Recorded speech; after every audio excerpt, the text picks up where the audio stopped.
Good morning mga ka-fitness. So today is Tuesday. So isang flex ko muna itong aking arms niya. No? Isang flex ko muna. So topic tayo ngayon mga ka-fitness. So pag-uusapan natin is question and answer. So this year 2025. So pag-uusapan natin yung fitness goals mo. So nakatapos na yung Pasko and bagong taon. So, ngayon is February 18, 2025. So, nakalipas na yun. So, pag-uusapan natin yung fitness goal mo. So, ano yung body goals mo ngayong New Year resolution mo mga fitness.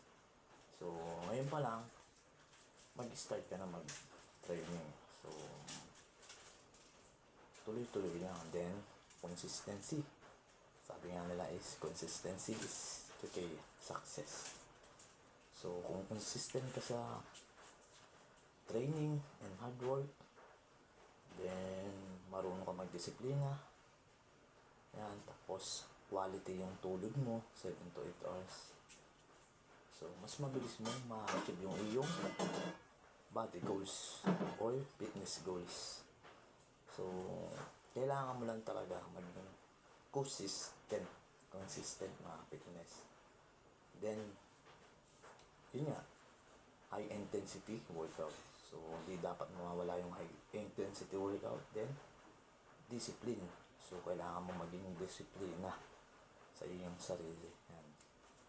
So then 7 to 8 hours na tulog. Yan mga fitness. So ngayong taon sana makuha mo yung iyong fitness goal ngayong taon. So kung ano yung goal mo, halimbawa gusto ko mag-goal ng 10 lbs. So nasa 90 lbs ako. So gusto ko mag-goal ng 10 lbs. And then gusto ko magpa-gain weight or biking. And so yun, dapat pagdating sa training is kailangan maging consistent. So consistent, then sa nutrition pala mga fitness is kailangan quality yung ipapasok mo sa iyong katawan or food nutrition. Yan.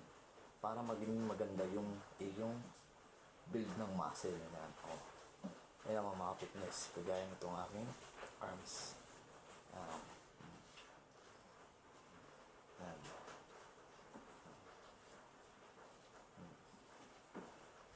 So, nag-start ako this year. So, November, December, January, February. So, 4 months. So, ang goal ko is biking pace. Then, nasa around 56.50 kilograms na ako mga fitness. So, consistent ako araw-araw. So, nagte-training ako ng 6 times, then 1 day rest. So, tuloy-tuloy yung workout ko. So, isang araw lang yung pahinga ko. Yun, fitness. Then, yung kinakain ko is medyo hindi masyadong pero sa nutrition, so, makain ako ng mga high protein, mga meal. So, yun lang mga fitness. Sana ma-achieve mo yung iyong body goals. Stay fit and healthy.